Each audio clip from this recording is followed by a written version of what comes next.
I found that nothing in life is worthwhile unless you take risks. Nothing. Nelson Mandela said, "There is no passion to be found playing small and settling for a life that's less than the one you're capable of living." Now, I'm sure in your experiences in school and applying to college and picking your major and deciding what you want to do with life, I'm sure people have told you to make sure you have something to fall back on. Make sure you got something to fall back on, honey. But I never understood that concept, having something to fall back on. If I'm going to fall, I don't want to fall back on anything except my faith. I want to fall forward. I figure at least this way I'll see what I'm going to hit. Fall forward. This is what I mean. Reggie Jackson struck out 2,600 times in his career, the most in the history of baseball. But you don't hear about the strikeouts. People remember the home runs. Fall forward. Thomas Edison conducted 1,000 failed experiments because the 1,001st was the light bulb. Fall forward. Every failed experiment is one step closer to success. You've got to take risks.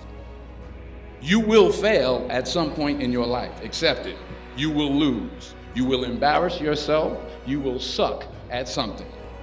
There's an old saying, you hang around the barbershop long enough, sooner or later you're going to get a haircut. If you don't fail, you're not even trying. I'll say it again. If you don't fail, you're not even trying. My wife told me this great expression. To get something you never had, you have to do something you never did. Les Brown's a motivational speaker. He made an analogy about this. He says, imagine you're on your deathbed, and standing around your deathbed are the ghosts representing your unfulfilled potential. The ghost of the ideas you never acted on. The ghost of the talents you didn't use. And they're standing around your bed, angry, disappointed, and upset. They say, we came to you because you could have brought us to life, they say. And now we have to go to the grave together. So I ask you today, how many ghosts are going to be around your bed when your time comes? What are you going to do with what you have? I'm not talking about how much you have. Some of you have the gift of long suffering, whatever it is, whatever your gift is. What are you going to do with what you have? I was a 1.8 GPA, and the university very politely suggested that it might be better to take some time off. I was 20 years old. I was at my lowest point. And then one day, and I remember the exact day, March 27th, 1975, I was helping my mother in her beauty shop. My mother owned a beauty shop up in Mount Vernon. And there was this older woman. I was looking in the mirror, and every time I looked through the mirror, I could see her behind me. She was staring at me. She just kept looking at me. Every time I looked at her, she kept giving me these strange looks. So she finally took the dryer off her head and she said something I'll never forget. She said, "Young boy, I have a prophecy, a spiritual prophecy." She said, "You are going to travel the world and speak to millions of people." Now, mind you, I'm 20 years old, I'm flunked out of school. But maybe she was on to something.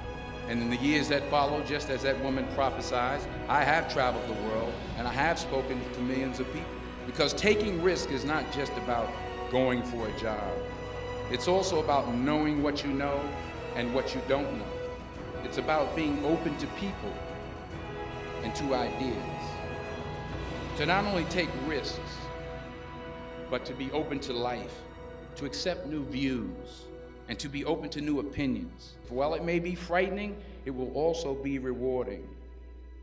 Because the chances you take, the people you meet, the people you love, the faith that you have, that's what's going to define you. Never be discouraged. Never hold back. Give everything you got. And when you fall throughout life, remember this: fall forward.